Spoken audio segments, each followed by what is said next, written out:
आप सभी साथियों का बहुत बहुत स्वागत है दोस्तों। 2019 में चंद्रयान 2 की नाकामी के बाद चंद्रयान 3 चंद्रमा की सतह पर उतरा। चंद्रयान 1 चंद्रमा की कक्षा में पहुंचा था, लेकिन चंद्रयान 2 सॉफ्ट लैंडिंग करने में नाकाम रहा था। चंद्रमा की सतह पर यह पहली सॉफ्ट लैंडिंग नहीं है, जैसा बहुत सारे मीडिया चैनल आपको बता रहे हैं। इससे पहले अनेक सॉफ्ट लैंडिंग चंद्रमा की सतह पर हो चुकी हैं। सोवियत संघ, अमेरिका और चीन के बाद भारत चांद पर उतरने वाला चौथा देश है। अंधियारे दक्षिणी ध्रुव पर यह पहली लैंडिंग थी। संघ परिवार ने इसके लिए मोदी और मोदी सरकार को और कांग्रेसियों ने नेहरू और इंदिरा को इसका श्रेय दिया है। दरअसल ये प्रोजेक्ट कांग्रेस या भाजपा का नहीं, बल्कि भारत के समूचे पूंजीवादी शासक वर्ग का साझा उपक्रम है। इस मिशन के पीछे इन पूंजीवादी शासकों का एकमात्र लक्ष्य दुनिया के एलीट क्लब में शामिल होने के लिए अपना दावा प्रस्तुत करना है। भारत की जनता के लिए इस प्रोजेक्ट का, चंद्रयान स्पेस प्रोजेक्ट का महत्व पूरी तरह से शून्य है, जीरो है। दुनिया के पूंजीवादी राष्ट्र राज्य आगामी विश्व युद्ध की तैयारी में जुटे हुए हैं और इसके लिए वे धरती के साथ साथ अंतरिक्ष में भी अपने अपने प्रभुत्व के लिए कड़ा संघर्ष कर रहे हैं। अपनी अपनी मेहनतकश जनता की आंख में धूल झोंकने के लिए की जाने वाली तमाम औपचारिक घोषणाओं के ठीक विपरीत, उसके ठीक उलट, तमाम अंतरिक्ष मिशनों का एकमात्र उद्देश्य है युद्ध की स्थिति में शत्रु राष्ट्र के नियंत्रण वाले धरती के हिस्सों को सुदूर सुरक्षित अंतरिक्ष में बैठकर निशाना बनाना और उन्हें ध्वस्त कर देना। अंतरिक्ष में प्रभुत्व के लिए दुनिया की महाशक्तियों के बीच प्रतियोगिता का ये दूसरा दौर है। अंतरिक्ष युद्ध का पहला दौर दूसरे विश्व युद्ध के बाद पश्चिमी साम्राज्यवाद और सोवियत संघ के बीच जारी शीत युद्ध के हिस्से के रूप में चला था और दूसरा दौर अब तीसरे विश्व युद्ध के मुहाने पर शुरू हो चुका है। इसी क्रम में चंद्रयान का स्पेस मिशन भारत के पूंजीवादी शासकों की साम्राज्यवादी आकांक्षाओं से मजबूती से जुड़ा हुआ है, उनसे बंधा हुआ है। एक क्षेत्रीय महाशक्ति बनने के साथ साथ वे लंबे समय से एक अंतर्राष्ट्रीय महाशक्ति बनने का भी सपना, उसका ख्वाब संजोए हुए हैं और इसके लिए वे कुछ भी कर गुजरने के लिए तैयार हैं। दुनिया में प्राकृतिक और मानवीय साधनों संसाधनों की लूट में भारत के इन शासकों को, एलीट शासकों को और बड़ा हिस्सा चाहिए। राष्ट्र राज्यों के रूप में संगठित पूंजीपतियों के गिरोह दुनिया भर में इस प्रभुत्व के लिए, इस वर्चस्व के लिए तड़प रहे हैं और एक दूसरे के खिलाफ गलाकाट संघर्ष में जुटे हुए हैं। इसके लिए, इस प्रभुत्व को हासिल करने के लिए वे सैनिक और असैनिक दोनों क्षेत्रों में एड़ी चोटी का जोर लगा रहे हैं और कुछ भी उठा नहीं रख रहे हैं। विकसित देशों के विकास स्तर को छू पाने के लिए भारत जैसे पिछड़े पूंजीवादी देशों के शासक अपनी मेहनतकश जनता को किसी भी सीमा तक निचोड़ने, दबाने और कुचलने के लिए तैयार हैं।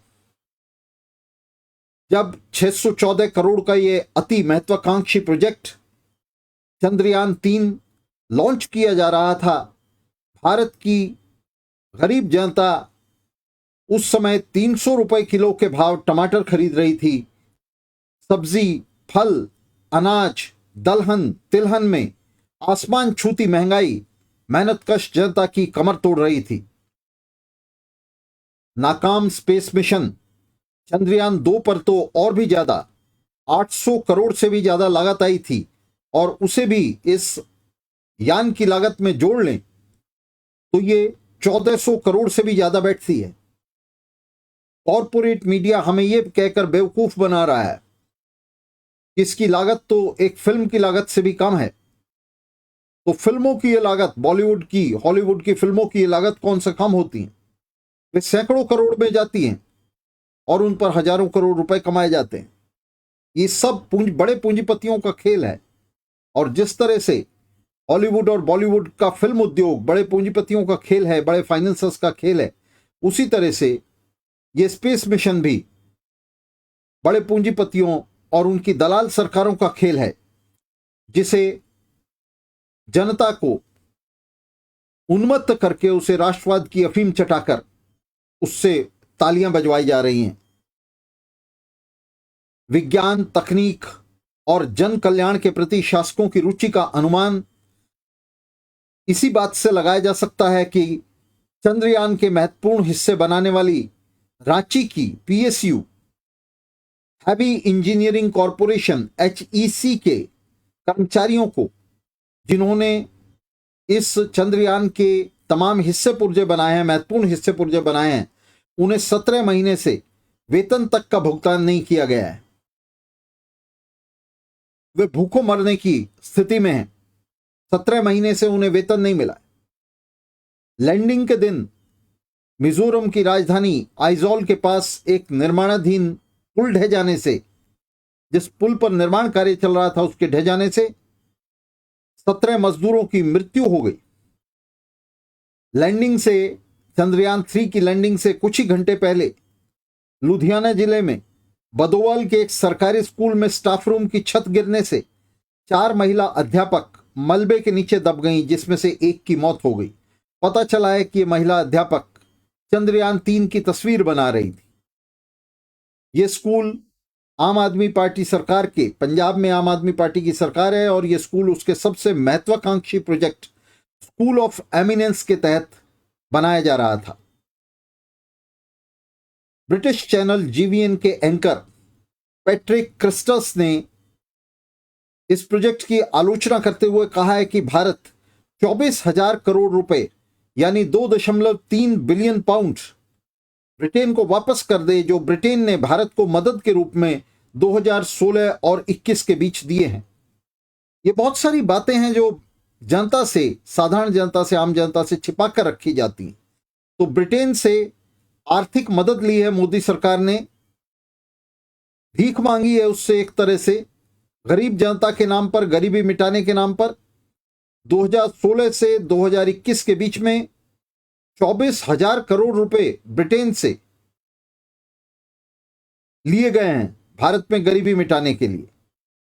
और पैट्रिक क्रिस्टस ने यह भी बताया कि अगले साल ब्रिटेन भारत को 595 करोड़ रुपए और देने वाला था, यानी 57 मिलियन पाउंड और देने वाला था, जो अब उन्होंने कहा कि ब्रिटेन को ये पाउंड नहीं देने चाहिए भारत को।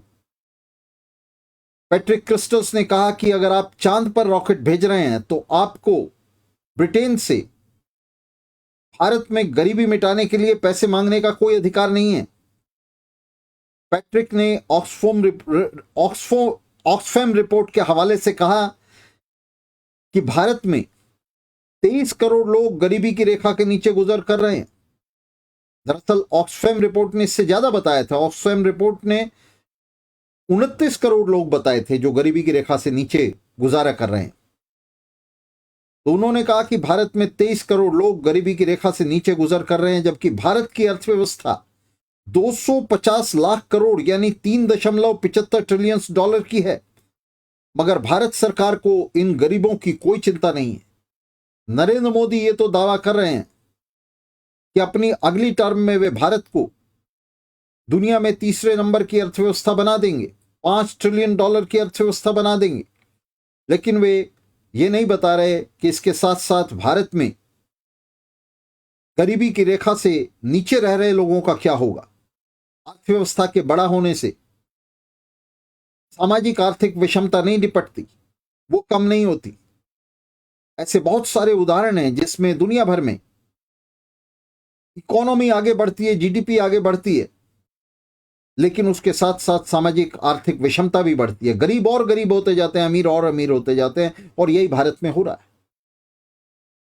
इन तमाम दावों के बावजूद, मोदी सरकार के तमाम दावों के बावजूद, भारत की जीडीपी बांग्लादेश से भी कम है। तो इकोनॉमी का साइज बहुत बड़ा हो सकता है, इकोनॉमी बहुत बड़ी हो सकती है, भारत में दुनिया के बड़े अमीर हो सकते हैं, लेकिन उससे भारत की गरीब मेहनत का जनता को कुछ हासिल नहीं होने वाला। ठीक उसी तरह जैसे चंद्रयान की सफलता या विफलता से मेहनत का जनता का कोई सरोकार नहीं है, कोई लेना देना नहीं है। मेहनत का जनता का सरोकार इस बात से है कि इस तरह के वाहियात स्पेस मिशनों पर ये जो सैकड़ों करोड़ रुपए खर्च किए जा रहे हैं, ये गरीब जनता के खून पसीने की कमाई को निचोड़ कर किए जा रहे हैं।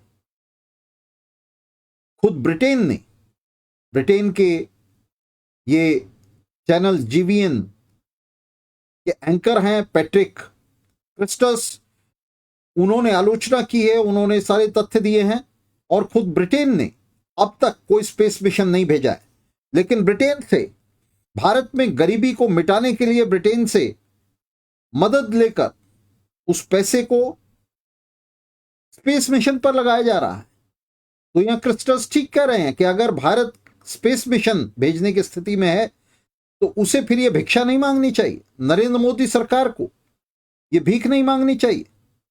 तो भीख मांगी जा रही है गरीबी मिटाने के लिए, और उस पैसे को खर्च किया जा रहा है स्पेस मिशन पर। बहुत ही शर्मनाक बात है। चंद्रयान 3 को अंतरिक्ष शोध के नाम पर चंद्रमा के दक्षिणी ध्रुव पर उतारा गया है। शोध का यह काम सीधे और तुरंत मुनाफे देने वाला काम नहीं है, इसलिए इस काम में अडानी और अंबानी का पैसा नहीं लगाया जा रहा है। अडानी और अंबानी इसमें पैसा लगाने के लिए तैयार नहीं है, इसलिए ब्रिटेन से भीख मांगकर यह पैसा ब्रिटेन से उगाया जा रहा है। इस प्रोजेक्ट में आपका और मेरा, आम साधारण आदमी का पैसा इन्वेस्ट किया जा रहा है, उसे लगाया जा रहा है, उसे बर्बाद किया जा रहा है। मैं कहूंगा जिस सार्वजनिक कोष से इस स्पेस मिशन की फंडिंग की गई है, उसे इनडायरेक्ट टैक्सेस से, अप्रत्यक्ष करों के जरिए सबसे गरीब से भी गरीब आदमी को निचोड़कर, उसके लहू को निचोड़कर, उसकी खाल उतारकर, उसकी हड्डियों को पेरकर यह पैसा उगाया जाता है। इसे सार्वजनिक कोष में डाला जाता है और फिर सार्वजनिक कोष से इस तरह के बोगस वाहियात मिशन, उनकी फंडिंग की जाती है। जब ये मिशन स्पेस में पर्यटन या संचार जैसे उद्योगों को जन्म देंगे, तब उन्हें निजी पूंजीपतियों को सौंप दिया जाएगा। तब इन उद्योगों को लगाने के लिए और इनसे मुनाफा निचोड़ने के लिए अडानी और अंबानी को आमंत्रित किया जाएगा। और अब जब पैसे का निवेश किया जा रहा है, उसे बर्बाद किया जा रहा है, तो वो पैसा हमारा लगाया जा रहा है। यानी निवेश और नुकसान हमारा और मुनाफा अडानी और अंबानी का, बड़े पूंजीपतियों का, बड़े कॉरपोरेट का। अमेरिका ने इस दिशा में काम करना शुरू भी कर दिया है। हाल ही में अमेरिका ने अपना नया अंतरिक्ष मिशन आर्टेमिस अकॉर्ड लॉन्च किया है, जिसमें नासा के साथ बड़े कॉरपोरेट को भी हिस्सेदार बनाया जा रहा है। भारत ने भी इस मिशन को बतौर जूनियर पार्टनर ज्वाइन किया है। मोदी शासन को खुश करने के लिए इसरो अध्यक्ष सोमनाथ का मूर्खतापूर्ण दावा सामने आया है, जिसमें उन्होंने कहा है कि विज्ञान के मूल सिद्धांत वेदों से पश्चिमी जगत ने नकल कर उसे अपना नाम दिया है।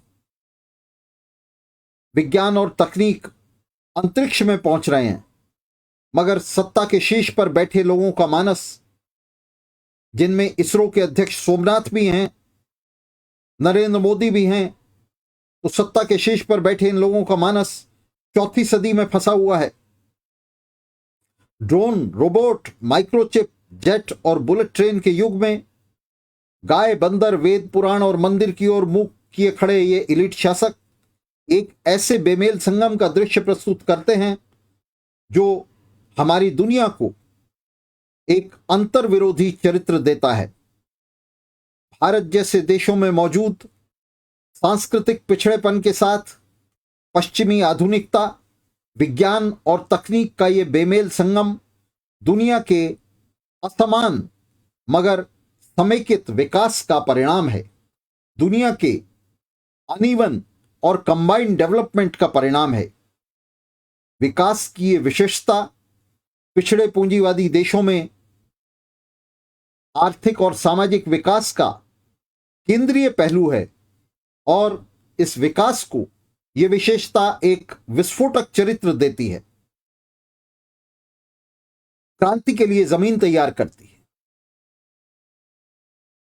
भारत जैसे देशों के शासक पश्चिमी विज्ञान और तकनीक को भारी कीमत चुकाकर, अपनी जेब से नहीं, मेहनतकश जनता की जेब से भारी कीमत चुकाकर उसे आयात तो कर सकते हैं, मगर उसमें कुछ भी जोड़ या घटा नहीं सकते। पश्चिम की ये पैरोडी बनाने के साथ साथ वे अपने आहत और झूठे राष्ट्रीय दर्प को भी सहलाते रहते हैं। चंद्रयान की तकनीक और विज्ञान ही नहीं, बल्कि उसके हिस्से पुर्जों को भी पश्चिम से उधार लेते हुए वे स्पेस मिशन की जड़ें वेद और पुराण में तलाश रहे हैं। इसरो अध्यक्ष सोमनाथ के बयान को इसी परिप्रेक्ष्य में देखा और समझा जाना चाहिए। ये शासक इस बात को छिपाने का हर संभव प्रयास कर रहे हैं कि चंद्रयान 3 को भी चंद्रयान 1 और चंद्रयान 2 की ही तरह नासा और ईएसए ने मॉनिटर किया है। नासा अमेरिकी एजेंसी है और ईएसए यूरोपियन एजेंसी है। इन दोनों ने चंद्रयान 3 को भी उसके छोड़े जाने से उसके चांद पे उतरने तक और उसके बाद भी यही दोनों संस्थाएं उसे मॉनिटर कर रही हैं। और इसके बावजूद मोदी सरकार और उसके लघुओं भगुओं की तरफ से दावा किया जा रहा है मेक इन इंडिया का।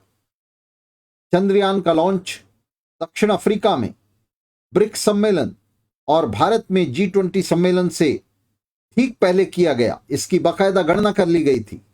2024 के चुनाव से ठीक पहले मोदी सरकार के पक्ष में राष्ट्रवादी खुमार को उभारने के लिए चंद्रयान का टाइम टेबल तय किया गया और अगर इसे चुनाव की तैयारी के रूप में देखें तो आपका हमारा करोड़ों रुपया, सैकड़ों करोड़ रुपया इस मिशन पर फूंक दिया गया। 14 जुलाई को यह मिशन लॉन्च हुआ। 3 अगस्त को चांद के ऑर्बिट में चंद्रयान पहुंचा और 17 अगस्त को lander rover orbiter propulsion module से अलग हो गए। 23 अगस्त को 6:04 पर चंद्रयान 3 ने चंद्रमा के सरफेस पर उसकी सतह पर लैंडिंग की। इसका कुल वजन 1752 किलोग्राम है, लगभग 1.7 टन। सॉलिड फ्यूल के तौर पर इसमें सोडियम क्लोरेट का इस्तेमाल किया गया और लिक्विड फ्यूल, लिक्विड हाइड्रोजन और लिक्विड ऑक्सीजन को मिलाकर बनाया गया है। क्रायोजेनिक इंजन जो ऑर्बिटर को फ्यूल कर रहा है वो लगा हुआ है, जिसमें CE-20 फ्यूल का इस्तेमाल किया गया है।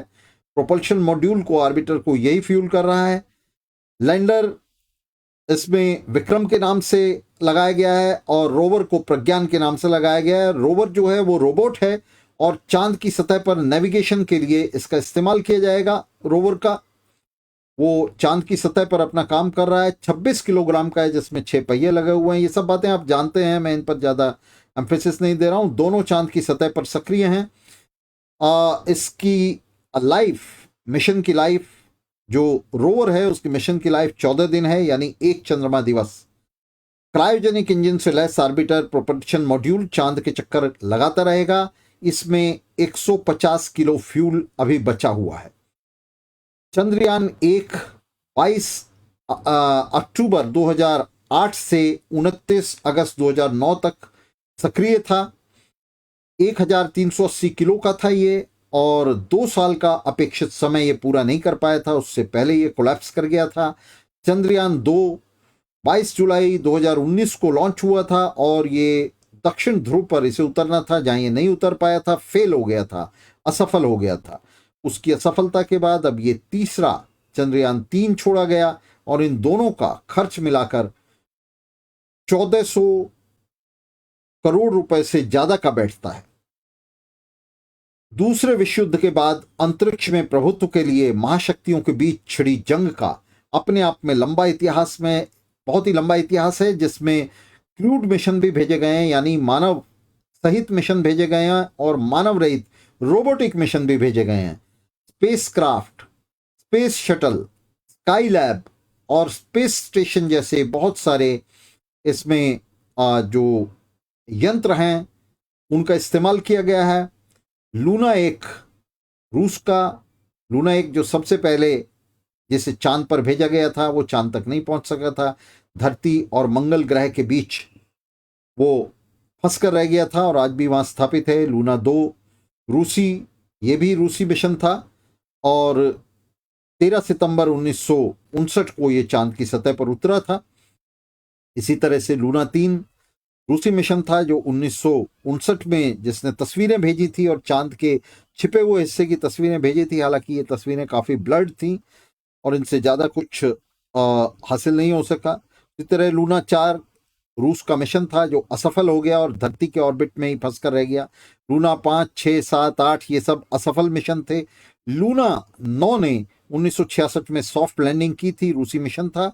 और लूना 10 ऑर्बिट में दाखिल तो हुआ, ये पहला कृत्रिम उपग्रह था, पहला आर्टिफिशियल सैटेलाइट था जिसको चांद के ऑर्बिट में उतारा गया था। लूना 11 अगस्त 1966 में ऑर्बिट में दाखिल हुआ था और इसी तरह से लूना 12 1966 में अक्टूबर में ऑर्बिट में दाखिल हुआ था। लूना 13 दिसंबर 1966 में चांद के ऑर्बिट में दाखिल हुआ था। इस तरह से बहुत सारे मिशन थे। उसके बाद 1968 में रूसी जॉन 5 सतह के पास कछुए लेकर पहुंचा था, यह भी रूसी मिशन था। पहली बार वहां किसी जीव को लेकर चांद के पास ये गया था और उससे पता लगा था कि वहां जीव जीवित रह सकते हैं। 1968 से 72 के बीच अमेरिका ने अपोलो मिशन चांद पर भेजे थे। दिसंबर 1968 में अपोलो 8 पहला क्रूड मिशन था जो चांद पर गया था, मानव सहित मिशन ये चांद पर गया था। मई 1969 में अपोलो 10 को लॉन्च किया गया था। जुलाई 1969 में अपोलो 11 चांद की सतह पर उतरा था। आपको याद होगा जिसके साथ नील आर्मस्ट्रॉन्ग का नाम जुड़ा हुआ है। नील आर्मस्ट्रॉन्ग कुछ सेकंड सतह पर चले थे और ये सारे जो अमेरिकी मिशन हैं इनकी शुरुआत दरअसल 1962 में राष्ट्रपति केनेडी के उस दावे के साथ हुई थी जिसमें उन्होंने ये दावा किया था कि दशक के अंत तक चांद की सतह पर आदमी उतारा जाएगा। दरअसल स्पेस में रूसी स्पेसक्राफ्ट के जाने के बाद, यूरी गगारिन के स्पेस में चलने के बाद अमेरिका को ये चुनौती लगी थी, उन्हें एक चैलेंज लगा था कि हमें एक चुनौती की तरह से लेना चाहिए। और तभी वहां राष्ट्रपति केनेडी ने 1962 में भाषण दिया था जिसमें उन्होंने कहा था कि दशक के अंत तक रूस ने तो स्पेस में यूरी गगारिन को भेजा है, हम चांद की सतह पर आदमी को चला देंगे। और उन्होंने दशक के अंत तक नील आर्मस्ट्रॉन्ग को चलाया था। आप देख सकते हैं कि इन मिशंस का सरकारें कुछ भी दावा करती रहे, इन मिशंस का कोई उद्देश्य नहीं था। इनका उद्देश्य, एकमात्र उद्देश्य, एक दूसरे को नीचा दिखाना और एक दूसरे के ऊपर वर्चस्व हासिल करना था।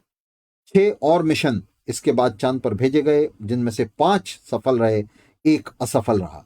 कुल 9 क्रूड मिशन भेजे गए, मानव सहित मिशन कुल 9 भेजे गए और 12 व्यक्ति चांद की सतह पर अब तक चल चुके हैं। नील आर्मस्ट्रॉन्ग के बाद 11 और चल चुके हैं। 1972 में अपोलो 17 मिशन भेजा गया था, अमेरिका ने भेजा था। अमेरिकी स्पेस स्टेशन स्काई लैब मई 1973 में वहां भेजा गया था और यह फरवरी 1974 तक वहां रहा था। यह अंतिम अमेरिकी मिशन था जो मई 1973 में भेजा गया था। इसके बाद अमेरिकी जनता के बीच इन मिशनों के खिलाफ व्यापक असंतोष फैल गया था। भारी विरोध के बीच बाकी सभी मिशन रद्द करने पड़े थे। अंतरिक्ष मिशनों पर बड़े खर्च के चलते इन्हें पैसे की बर्बादी और शासकों की सनक कहा गया था। अमेरिका जैसा देश जिसके पास भारत से कहीं ज्यादा पैसा है, वहां भी लोगों ने विद्रोह कर दिया था इसके खिलाफ, और उन्होंने स्पेस मिशन भेजने पर एक तरह से जनता ने पाबंदी लगा दी थी, उसके खिलाफ बाकायदा सिविल अनरेस्ट हो गया था अमेरिका में। लेकिन भारत में बहुत ही मूर्खतापूर्ण ढंग से जनता से इन स्पेस मिशनों के लिए, वाहियात और अनुपयोगी स्पेस मिशनों के लिए, जिस पर जनता की गाढ़ी कमाई के पैसे को बर्बाद किया जा रहा है, उसके लिए ताली बजवाई जा रही है। आप देख सकते हैं आज से 50 साल पहले वहां भी अमेरिकी मेहनतकश जनता इतनी बुद्धिमान थी, इतनी समझदार थी कि उसने इन वाहियात मिशनों का विरोध शुरू कर दिया, इनके खिलाफ झंडा उठा दिया था। लेकिन भारत में आज 2023 में इस पर ताली बजवाई जा रही है। 1986 में रूसी space mission, space station Mir 23 मार्च 2001 तक चला था। 1986 में इसे स्थापित किया गया था स्पेस स्टेशन मीर को, और ये 23 मार्च 2001 तक चला था। 1998 में अंतर्राष्ट्रीय स्पेस स्टेशन स्थापित किया गया था, जिसमें 5 स्पेस एजेंसियों ने और 15 देशों ने हिस्सा लिया था। 47 वर्ष के बाद रूस अपना पहला स्पेस मिशन लूना 25 दोबारा छोड़ पाया था, जो असफल हो गया। चंद्रयान 3 से पहले लूना 25 असफल हुआ, यह 47 वर्ष के बाद छोड़ा हुआ था। 22 अगस्त 1976 को लूना 24 की लैंडिंग हुई थी, और इससे पहले भी यह आखिरी मिशन था जो 22 अगस्त 1976 को रूस ने छोड़ा था, लूना 24। उसके बाद 47 वर्ष कुछ नहीं हुआ, और इसके बाद अब ये लूना 25 छोड़ा गया जो असफल हो गया। रूस की मेहनत का जनता की भी कमर इन स्पेस मिशंस ने तोड़ी है, जिनका परिणाम कुछ नहीं निकला है। इससे पहले भी कई लूना मिशन असफल हुए थे। कोल्ड वॉर के दिनों में अंतरिक्ष पर वर्चस्व के लिए युद्ध का हिस्सा थे ये अंतरिक्ष मिशन।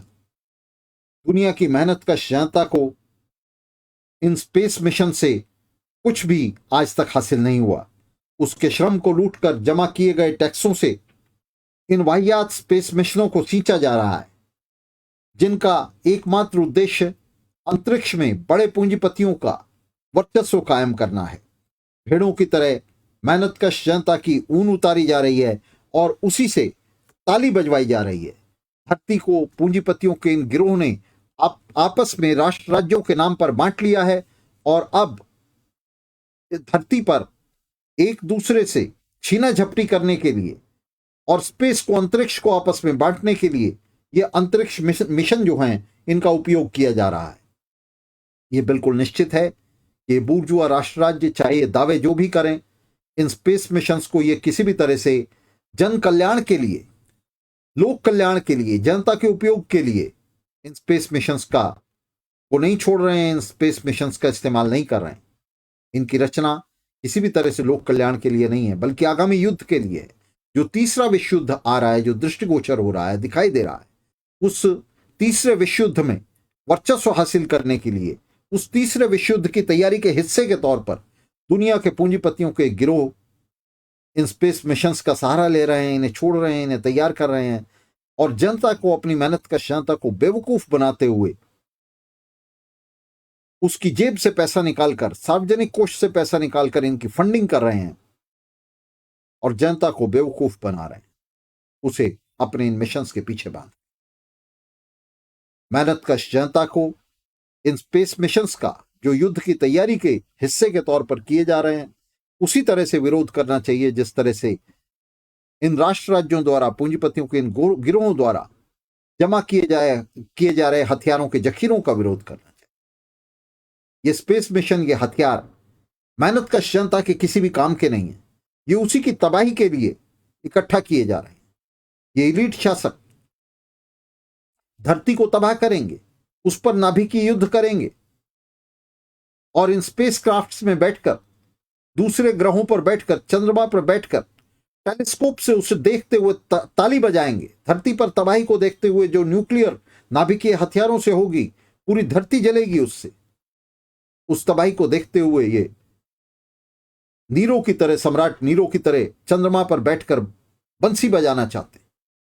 तो दोस्तों, इसका कड़ाई से हमें विरोध करना चाहिए। इस पर ताली बजाने वालों को समझाना चाहिए, उन्हें रोकना चाहिए और इस तरह के तमाम मिशंस का पूरी तरह से विरोध होना चाहिए। तो दोस्तों, इस अपील के साथ और इस आह्वान के साथ कि आमतौर से हम आने वाले युद्ध का और उस युद्ध की उससे जुड़ी हुई इन तमाम तैयारियों का, चाहे उसमें हथियारों के जखीरे जमा किए जा रहे हों, सेनाओं को बढ़ाया जा रहा हो, या इस तरह के स्पेस मिशंस छोड़े जा रहे हों जिनका उद्देश्य उस युद्ध को प्रमोट करना, उसको एक्सीलरेट करना, उसको तेज करना है, उसको आगे बढ़ाना है, इन सब का विरोध होना चाहिए। तीसरे विश्व युद्ध और उसके इन तमाम हिस्से पुर्जों का, उसकी तैयारियों का विरोध होना चाहिए। इस अपील के साथ आज के इस कार्यक्रम को खत्म करने की आपसे अनुमति चाहता हूं। बहुत बहुत शुक्रिया दोस्तों, धन्यवाद।